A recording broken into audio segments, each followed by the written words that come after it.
ang pinakamainit na balita ngayong Sabado.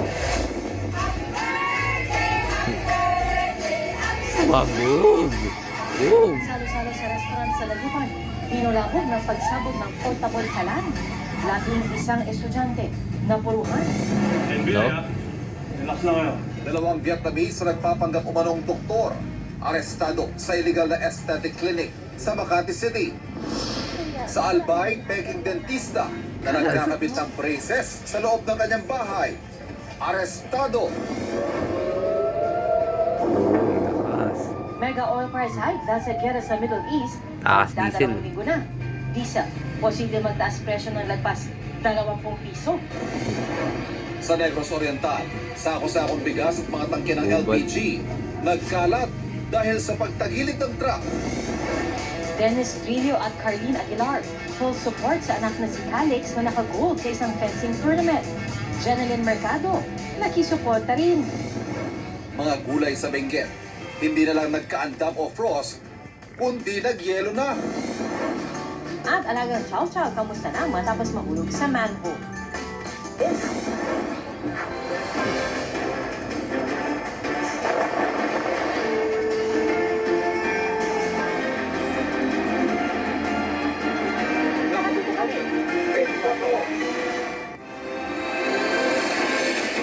Magandang hapon po. Nauwi sa disgrasya ang kasiyahan sa isang restaurant sa Dagupan nang sumabog ang isang portable kalan. Labing isang mag-aaral ang napuruhan ng apoy ang nahulikam na pagsabog sa pagtutok ni Jasmine Gabriel Galban ng GMA Regional Sumabog TV. sa mute, no? Ayan na. Sa video na ito na kumakalat sa iba't ibang social media pages, ang masayang salo-salo na uwi sa trahedya. Suga. Nang biglang magkaroon ng pagsabog, kuha ang Sumabog. video sa isang Korean restaurant sa Barangay Karanglaan, Dagupan City noong Huwebes. While celebrating, kinakantahan na nila ng happy birthday song yung kanilang classmate, gas burner. Nag-leak. Kaso Kaya ugat. nagkaroon ng Sumabog. explosion. Biglaan lang po yun kasi nandun ako sa likod. Okay. Pagpunta ko dito, yun, nagtakbuhan na lahat ng tao kasi sumabog, natakot na po lahat. 11 estudyante ang sugatan sa pagsabog. Ayon sa Dagupan City Police, isa ang nasa intensive care unit habang nakauwi ng ibang sugatan. Ayon sa empleyado ng Ayon kainan, sa pamuano unang dito, beses no? nangyari sa kanila. Hindi raw sila nagkulang sa maintenance ng kanilang mga gamit. Palagi po namin yan chinecheck pa. Ino-off pa tapos Sumabog. nililisan po lagi namin yan. Ayon sa pulisya, nagkaroon na ng inisyal na pag-uusap ang pamunuan ng kainan at ang pamilya ng mga biktima. Dagdag pa ng pulisya, sinabi sa kanila ng kainan na sagutin ang gastos sa pagpapagamot sa mga biktima. Para sa GMA Integrated News, Jasmine Gabriel Galban, nakatutok 24 oras. Ingat po sa mga mahilig pumunta sa mga aesthetic clinic para sa umailalim sa mga beauty procedure. Bisado po sa Makati City ang isang clinic na iligal na nag-ooperate. Hinuli ang dalawang dayuhan na walang mga patunay na sila'y doktor. Nakatutok si John Consulta, exclusive. Pagkakuha ng senyas, pinasok ng mga tauhan ng NBI Special Action Unit ang aesthetic clinic na ito sa Makati City. NBI Relax. Relax lang kayo. Inabutan ng mga operatiba ang mga kliyenteng nakahiga sa mga kama habang isinasalang sa mga procedure. Nakatago naman sa mga kabinet sa loob ng klinik. Yan yung mga gamot nila para sa hair. So hindi natin alam kung mga ano yan, kung mga FDA approved yan, sir. Sa kwarto ito naman mga kapuso, ginagawa daw yung mga procedures tulad ng paglalagay ng botox at fillers, no, dito sa kamang ito.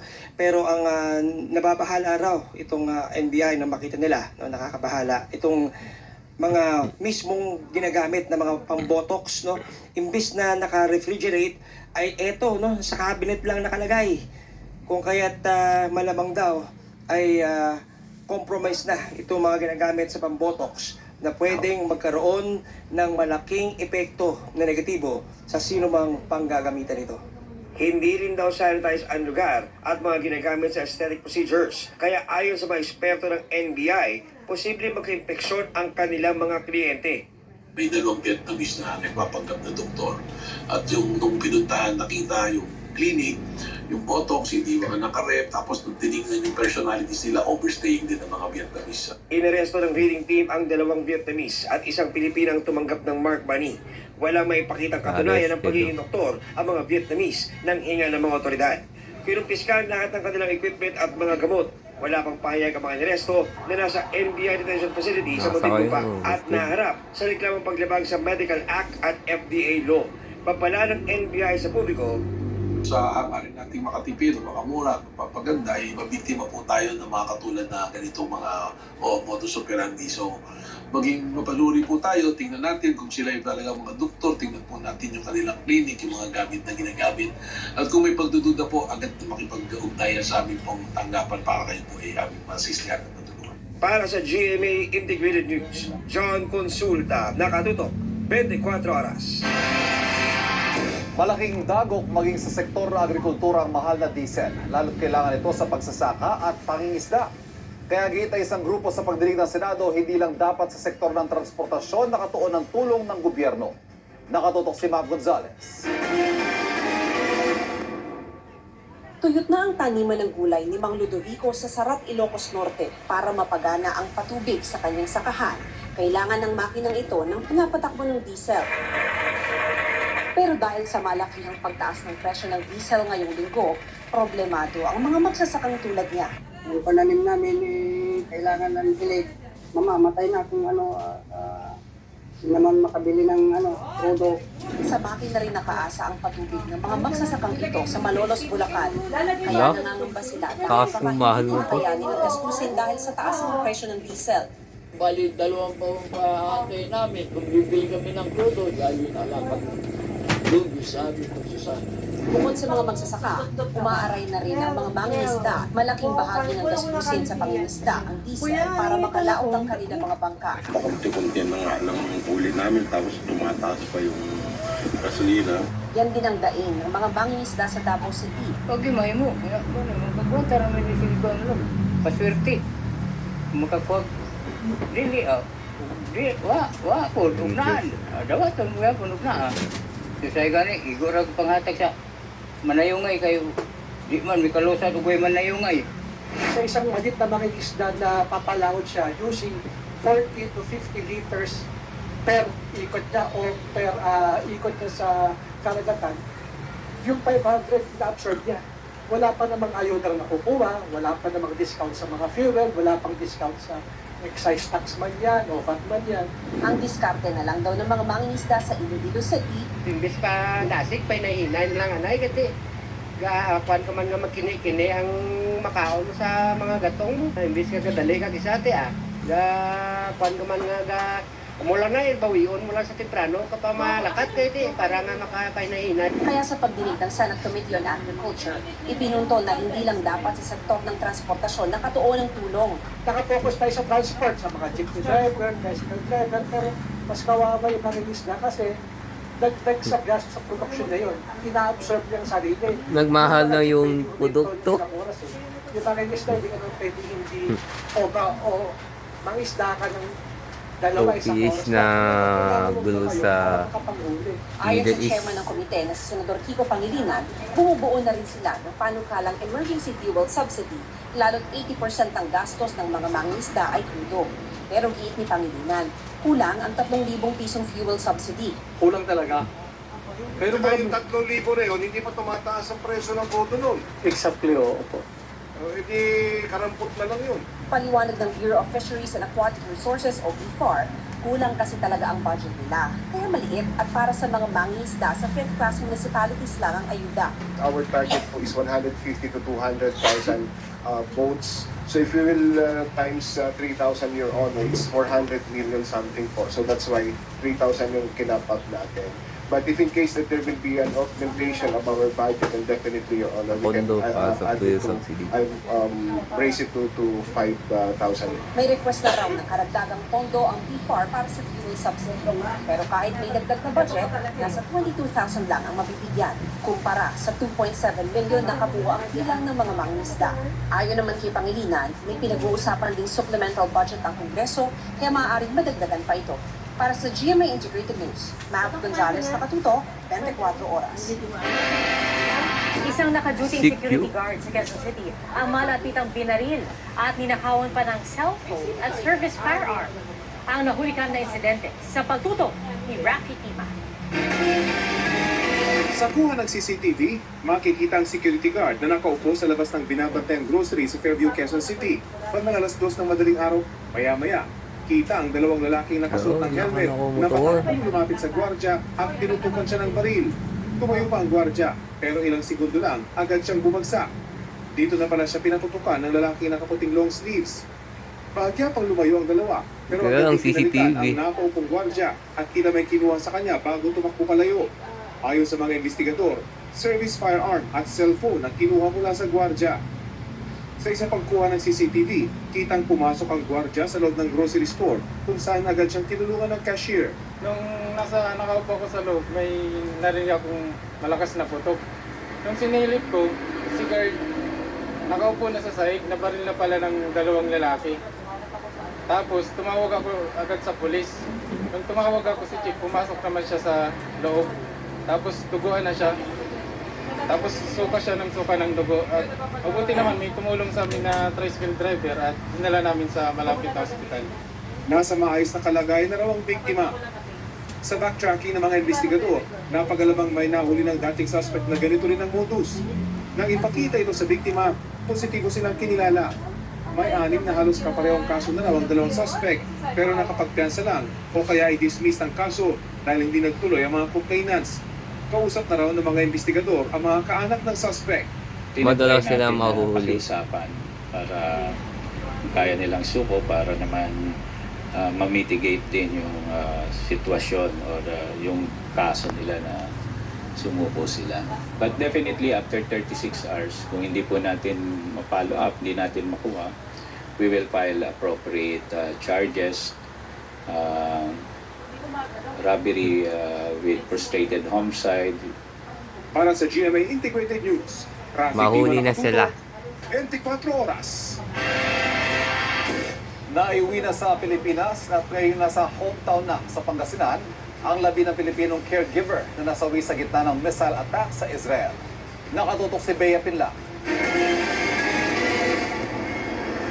Bumuhos ang luha ng mga kaanak ng Filipina caregiver na si Mary Ann Velasquez de Vera nang salubungin nila sa Ninoy Aquino International Airport o NAIA ang mga labi nito kaninang madaling araw. Si Mary Ann ang unang kumpirmadong Pilipino na nasawi sa kaguluhan sa Middle East. Nasawi siya noong February 28 sa gitna ng missile attack ng Iran sa Tel Aviv, Israel, kung saan siya nagtatrabaho. Pinagdadasal natin na huli na ito, wala nang masaktan. Dadali na natin si OFW Mary Ann sa Pangasinan. Sinundo siya ng kanyang pamilya at yung kanyang asawa na kakarating din galing Israel. I'm sure that all of us can feel his heart. They fell in love in Israel. And I wish that this story would have ended differently. Kahapon, personal na nakirabay si Israeli President Isaac Herzog sa naulilang asawa ni Mary Ann na isa ring OFW sa Israel. Kabayanihan daw kung ituring ng Israeli government ang pagsalba ni Mary Ann sa amo niya sa gitna ng pag-atake sa Tel Aviv bago siya namatay. She's a brave lady that took care of her elderly. Her commitment, her compassion are really admired, and she is really an heroine. Patuloy raw na magpapakatid ng tulong ang Israeli at Philippine government sa pamilya ni Mary Ann. Para sa GMA Integrated News, Bea Pinla, nakatutok 24 oras. Susunod, mahigit 30 Pilipino arestado sa scam hub na nagpapanggap na call center. Mahigit 400 Pilipinong naipit sa gyera sa Middle East, balik bansa na. At huling hirit ng amihan, temperatura sa Benguet bumagsak sa 7.5 degrees Celsius. Ilang gulay nagyelo na. Tutok lang dito sa 24 Oras Weekend.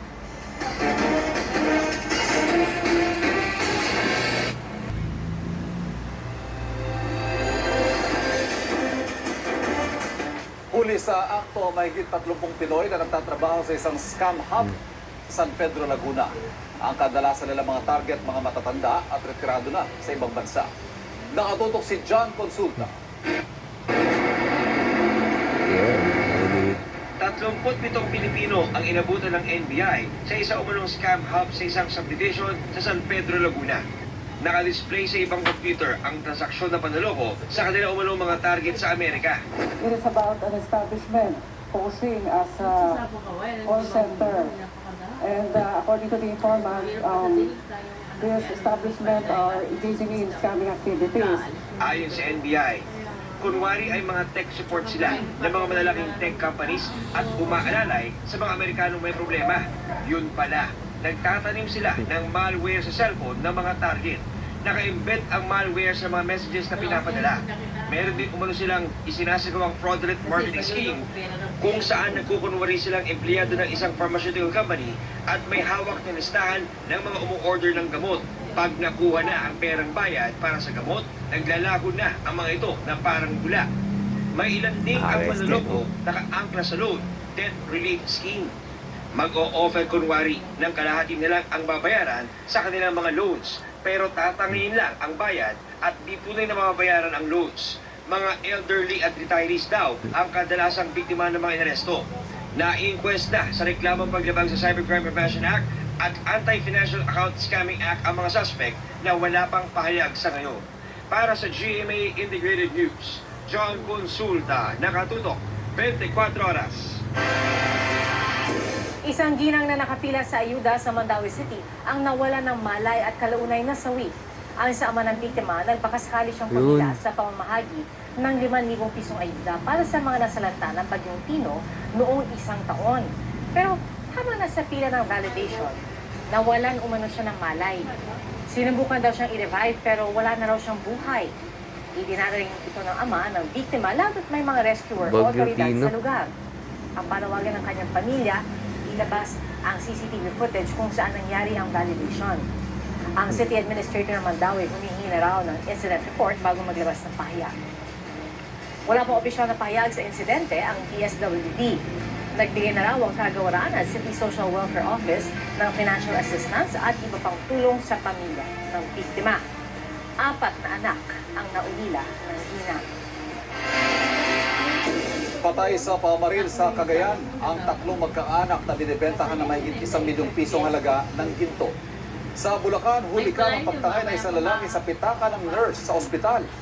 Nakatutok si John Consulta. Malolos Nagmamasid Bulacan. sa loob ng emergency room ng isang ospital sa Bulacan. Ang lalaking ito sa kuha ng CCTV. Ang kanyang target, ang Nagnakaw nurse siya station. sa Malolos Bulacan. Pinagbubuksan niya ang mga drawer at nakuha ang wallet ng isa sa mga nurse na nasa laboratorio ng mga Ayun, oras na nakaw yun. siya. Oh. Sa backtracking ng pulisya, natuto ng wallet ng biktima sa bayan ng Balagtas. Pero nalimas na ang laman ng bank account ng biktima. Patuloy ang pagtugi sa suspect. Patay sa pamaril ang Huli ka na. magkaanak sa gitna ng bentahan ng ginto sa Lalo, Cagayan. Sa salaysay ng kanilang pamilya sa pulisya, nakipagkita ang mga biktima sa isa pang lalaking nagbibenta umano ng ginto sa halagang 1.2 million pesos. Pero ang kanilang katransaksyon, wala raw dalang ginto at kailangan pa itong kunin sa isang barangay. Sumama naman ang mga biktima at nang makarating sa isang liblib na lugar, doon na sila pinagbabaril. Tinangay ang kanilang pera. May 2 pang kaanak mga biktima ang kasama nila pero nagpaiwan sila sa bayan. Tinangka rin daw silang patayin ng mga salaring pero nakapagtago at nakatakas. Nailibing na ang 3 biktima na pawang mga Maranao at residente ng Muslim compound sa Tuigaraw. Arestado sa follow-up operation ang 2 lalaki na itinuturong pumatay sa mga biktima. Nakumpiska ang ilang baril, granada, bag at 3 cellphone. Positibong kinilala ng mga saksi ang mga nadakip na suspect. Patuloy ang pagtugis sa isa pa nilang kasama. Binabo. Para sa GMA Integrated News, John Consulta, nakatutok, 24 oras. Umaaray ang mga empleyado dahil hindi sapat ang kanilang sahod sa pagmahal ng petrolyo at pagmahal din ng mga bilihin at serbisyo. Lo. Ang sabi ng DOLE, kung makita raw ng mga wage board na may sapat na basehan, posible ang aumento sa sahod. Ang tugon po ng mga employer, alamin sa live na pagtuto ni Von Angel. Von? Kaya nangangambang ilang manggagawa na nakausap natin na baka hindi na sumapat yung kanilang kita sa oras na tumaas ang presyo ng bilihin dahil sa pagsipa ng presyo ng langis. Kaya naman ang hiling nila, taas sahod o kaya ay allowance.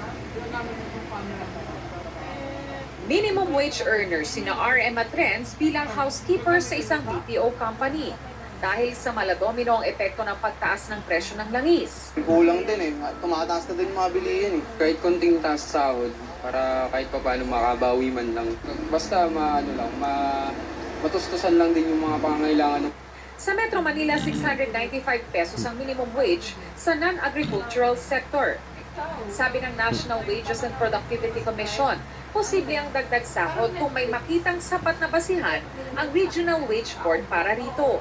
Should the board find urgent and reasonable grounds to issue a wage order within the 12-month period, it shall submit a written justifications sa ating pong commission for its immediate review and affirmation. So, once na na-affirm po ng commission yung magiging justification ng ating board, pwede na po silang mag-initiate ng minimum wage setting process. Para sa Employers Confederation of the Philippines, maging mga kumpanya, apektado ng pagsirit sa presyo ng langis. Kaya dapat din daw isaalang-alang ang kakayahan ng kumpanya kung magtataas ng sweldo ang mga manggagawa. Piling factor na mamatay ang mga kumpanya.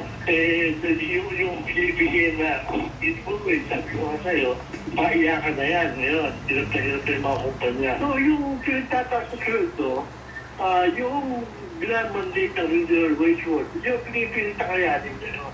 Sabi ng NWTC, may mga regional wage board nakakapasa lang ng wage increase at ang ilan sa kanila, pautay-utay pa ang aumento sa sahod.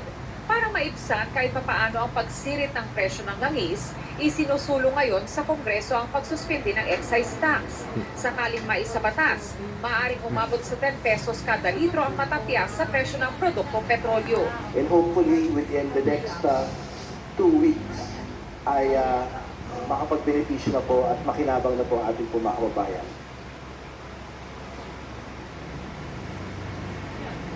Pia, sa Lunes ay inaasahang maipapasa na sa third reading ng Kamara ang panukalang pagtanggal sa excise tax sa langis at bago naman matapos ang linggo ay inaasahang maipapasa na rin ito ng Senado at maisusumite sa Malacanang para sa lagda ni Pangulong Bongbong Marcos. Pia? Maraming salamat, Von Aquino.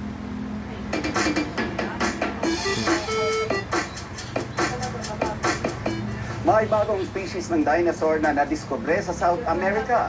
Ito raw ang isa sa pinakamalaking dinosaur na nabuhay noon sa Brazil. At tinutuklas ang koneksyon nito sa mga sinaunang dinosaur sa Europa. Kuya Kim, ano na?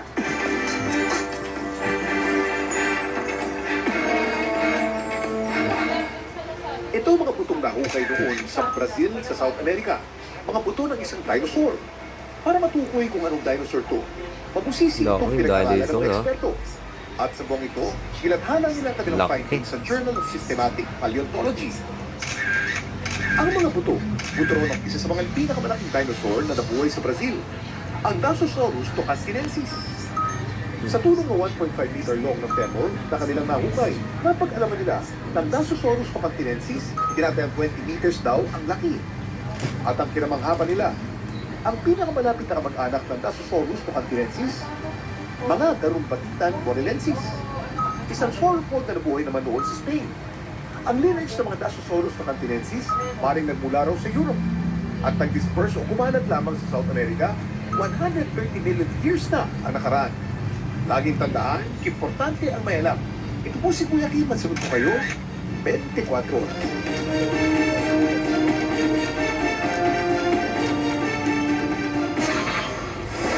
Susunod, truck na may karga wala akong tono. tubo na hulog sa bangin. Yun. At lolang tricycle driver sa Cavite, binigyan ng pangholtang ng kanyang pasahero.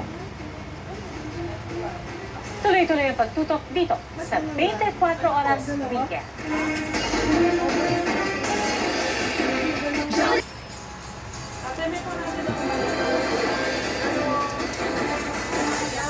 Hindi na nakapalag. Na-aresto ng otoridad ng isang babae nagpapanggap na dentista sa Kamalig Fake dentist. Sa isang video, kita ang suspect na nagsasagawa ng dental procedure sa isang kliyente na isa palang undercover. Isinagawa ang entrapment ng mapag-alamang nag-alok online ng 21 anyos na suspect ng dental services tulad ng pagkakabit ng braces. Na-recover sa kanya ang isang cellphone, smart money, at mga Yung dentist kaskabitang fake mami. Wala pang pahayag ang suspect na naharap sa reklamong paglabas sa No. Philippine Dental Act of Lapag pa mo. 2007. Kinumpirma ng Philippine Dental Association na hindi Fake rehistrado dentist. dentista ang suspect. Kumambalang sa kalsada ang sako-sakong bigas at tangke ng LPG matapos mawala ng kontrol at tumagilid ang isang truck sa Negros Oriental. Isa pang truck sa Negros Oriental na may kargang tubo ang nahulog sa bangin. Ang madisgrasya sa kalsada sa pagtutok ni Darlene Guy. Yan, sa truck, sa Negros. Nagkabasag-basag ang concrete barrier sa kalsadang ito sa Ayungon, Negros Oriental nang dumiretso hanggang sa mahulog sa bangin ng isang truck na may kargang mga tubo kahapon. Pinagtulungang sagipin ng driver at kanyang pahinante na parehong nagtamo ng minor injury. Base sa investigasyon, binabagtas ng truck ang pababa at palikong bahagi ng kalsada nang mawalan umano ng control sa manibela ang driver. Doon na dumaos-dos ang dump truck sa bangin na hindi bababa sa 15 metro ang lalim. Sa bayan naman ng Sibulan, umambalang sa National Highway ang sako-sakong bigas sa tangke ng LPG. Tumagilid kasi ang truck na may karga sa mga ito. Ligtas ang driver at pahinante. Walang ibang motoristang nadamay. Ayon sa pulisya, papuntang Amlan Port ang truck pero nawalan nito ng kontrol sa pababa at pakurbang bahagi ng kalsada. Posible naman ang overload ng truck at hindi maayos ang pagkakasalansa ng mga sako at LPG tank. Sinusubukan pa namin makuha ang pahayag ng driver. Patuloy ang investigasyon. Wasak na panangunahan ng isang truck na kargado ng sako-sakong feed sa Magabag, Nueva Vizcaya kahapon. Ayon sa pulisya, nawalan ng pero ang truck at nararos apat na sasakyan. Nakatalon palabas ang driver habang naiwan sa loob ang pahinante. Kritikal ang kanyang lagay matapos maipit sa kanyang upuan. Sugatan din ang dalawang sakay ng nasalpok na truck na may karga namang palay. Ayon sa pulisya, nagkasundo ng hindi na magsampa ng reklamo ang mga nadamay. Sampahan. Dead on the spot naman ang isang Isa rider pa. matapos magulungan ng trailer truck sa Marilao, Bulacan noong Lunes. Ayon sa Marilao Police, nawala ng balanse ang rider kaya ito natumba hanggang sa magulungan sa ulo ng katabing truck. Nakadetain sa Marilao Police Nakulong ang na truck sila. driver na humingi ng tawad. Nakita ko po sa meron ko na sa may tao. Wala na po. Nagulong po kasi sa tumama.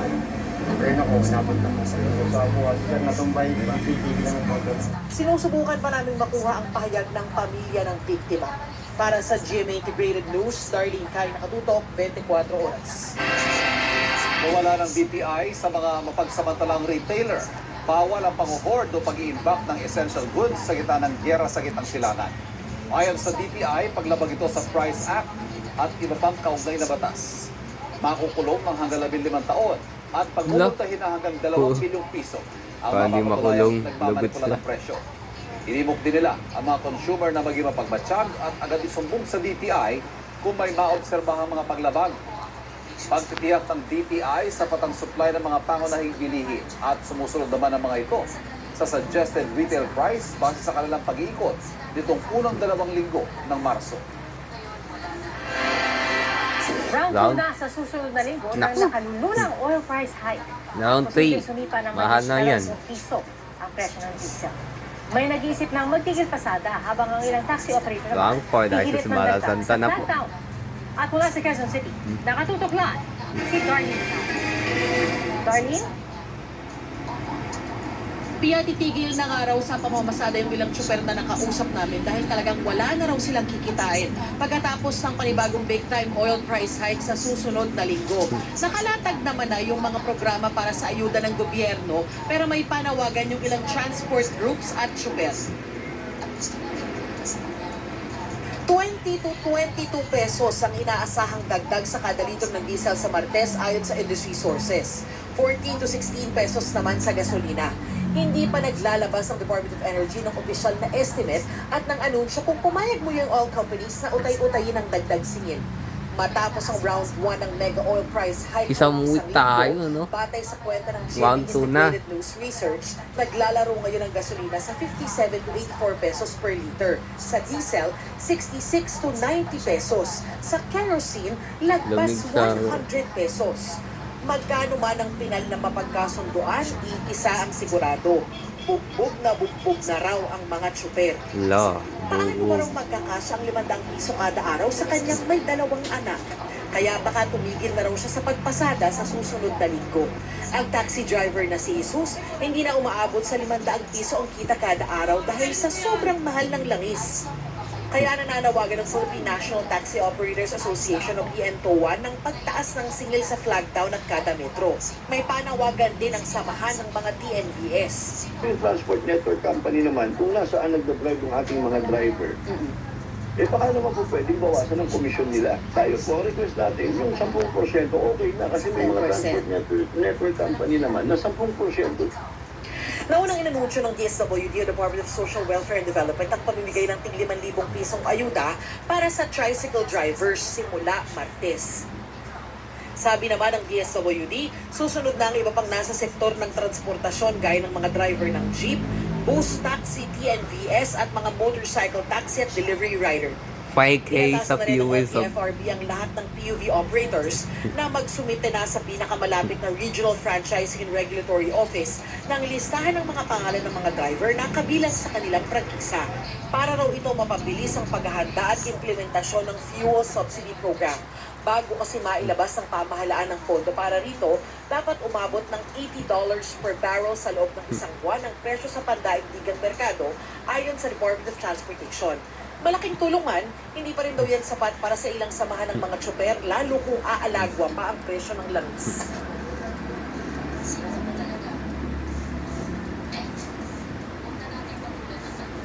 Kaya nauna lang sinabi ni Transportation Secretary Giovanni Lopez na maaaring sa susunod na linggo ay maglabas na ng desisyon kaugnay sa mga petisyon sa dagdag pasahe sa mga pampublikong sasakyan. Yan ang latest mula rito sa Quezon City. Balik sa iyo, Pia. Maraming salamat, Darlene Kai. Up next, lolang tricycle driver naging emosyonal sa sorpresa ng kanyang pasahero. Dennis Non-stop. Trillo at Carlene Aguilar, pati si Jenny Lynn Mercado, proud parents kay Calix na naka-gold sa isang fencing tournament. Non-stop ang pagtutok dito sa 24 oras weekend.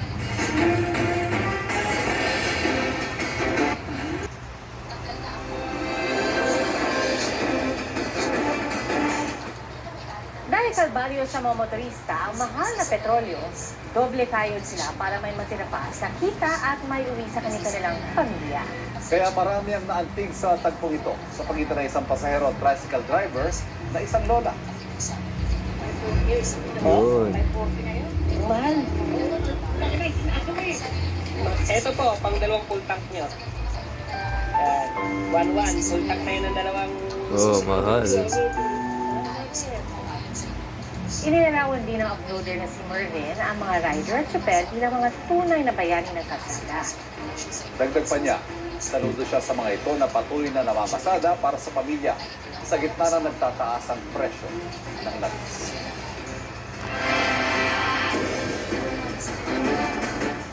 Nakauwi na alula ng chartered flight ang mahigit 400 Pilipinong naipit sa giyera sa Middle East. Yan ang tinutukan ni JP Soriano. Palapakan sila.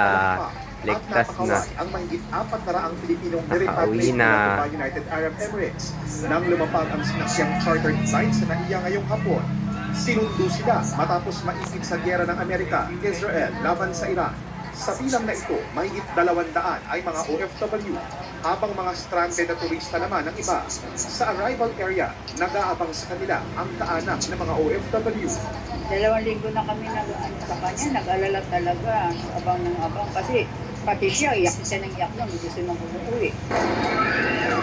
Laking pasasalamat ni Catherine sa pagkakataong makabalik ng ligtas sa Pilipinas. Malaki man daw ang tiwala niya sa kakayahan ng UAE na protektahan ang mga nakatira sa kanilang bansa. Dumating na raw si Catherine na natakot na talaga. Madaling araw po noon, narinig ko namin yung mga airstrike. So malapit po ko doon, naririnig ko yung pagsabog. Si Kenneth naman, nagkataon na nagbabakasyon lang din sa Dubai nang mangyari ang gulo. Ilang beses kami na-cancel. Twice, then try na kami sa Lake. Pero safe naman kami sir. overwhelming yung turnout in relation to the list, no? We almost had a near 100% dun sa original targeted number of passengers. Ayon sa DMW at OWA, makakatanggap ang mga Nahuwi na sa OFWs Pilipinas. ng iba't ibang benepisyo sa gobyerno, kabilang ang transportation assistance para sa mga uuwi sa probinsya, Palapakan may mga sila. medical at psychosocial assistance, at magbibigay din ng tulong sa mga nangangailangan ng livelihood assistance. Sa kabuuan, mahigit 1,000 OFW na ang napauwi mula ng sumiklab ang bakbakan ng Iran, Israel at US. Pero marami pa rin mga OFW wala sa iba't ibang bansa sa Middle East ang itinatawid ngayon baylan para maisama sa mga susunod pang repatriation. 16 po sa kanila ay tinawid natin Pati si mula pa rin Kate, uuwi na sa ng Pilipinas. Saudi Arabia. After po nito, meron din po tayong mga first flights from Saudi Arabia ng mga tinawid natin from Kuwait na ating mga kababayan. Ayon sa DMW, patuloy ang pagpapalista nila ng mga Pilipino na gusto ng umuwi mula sa Middle East. Bukas naman araw ng linggo, inaasang babalik na rin sa Pilipinas ang kalawang chartered flight ng gobyerno ng Pilipinas, sakay naman na mahigit 300 OFWs galing naman sa Saudi Arabia. Para sa GMA Integrated News, JP Soriano, nakatutok Pati sa 24 oras. Mga kapuso, para bang naka-aircon ang buong bansa sa muling pag-iral ng amihan ngayong pong weekend. Pinakamababa ang temperatura sa Benguet kung saan tila naging freezer ang paligid sa Ginao. Sa bayan ng Kibungan, hindi lang frost o andap, kundi nagyelo na ang mga pananim ng gulay at halaman sa tinilang lamig. Ayon sa Pag-asa, bumaba sa 7.5 degrees Celsius ang temperatura sa Kibungan pati na sa La Trinidad kaninang umaga. Ramdam din ang Ginao sa Baguio City kung saan 9 degrees Celsius ang naitalang temperatura. 16.2 degrees Celsius sa Abucan, Bataan at Tanay sa Rizal. 19.7 degrees Celsius naman sa Pag-asa Science Garden sa Quezon City. Ayon sa Pag-asa, amihan ang nagdadala ng malamig na hangin sa maraming lugar sa bansa ngayon. At sa forecast ng Metro Weather, posibleng ulan sa ilang bahagi ng Calabarzon at Mimaropa bukas ng hapon. May pag-ulan din inaasahan sa ilang bahagi ng Western Visayas. At hindi naman inaalis ang tsansa ng pag-ulan sa Metro Manila.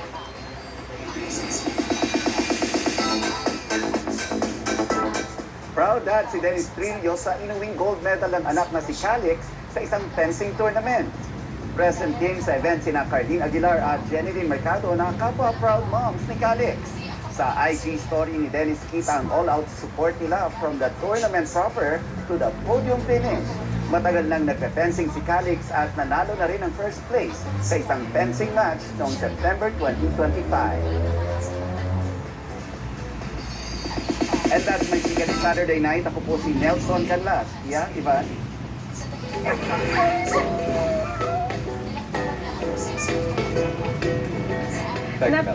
Thank you, Nelson. Eto mga kapuso or ow! Ang mga netizens sa sinapit ng isang aso sa Antipolo City. Ang chow-chow kasi na si Bonito, hindi nahulog. Naku, pero ang tinaguri ang Nahulog. best friend. So huli. May best friend din. To the rescue ang aspin na si Enteng na talagang hindi umalis hanggang sa dumating ang fur mom na si Hugh Cooper Divine. Buti na lang at mababaw lang ang pinagulugang manhole. Kwento ni Divine, naglalakad lang sila nang humiwalay ang aso. Hanggang sa napansin na lang nila na may dumudungaw na kulay brown mula sa manhole. Ito na raw ang pangatlong beses na napulong sa parehong butas si Bonito. Biro na ilang netizen, may warning sign na nga. Bakit doon pa dumaan? Buti na lang nandun si Enteng. Enteng to the rescue. At mga kapuso, yan po ang mga balita ngayong Sabado para sa mas malaking misyon at mas malawak paglilingkod sa bayan. Ako po si Pia Arcangel. Ako po si Ivan Mayrina mula sa GMA Integrated News, ang News Authority ng Pilipinas. Nakatuto kami 24 oras.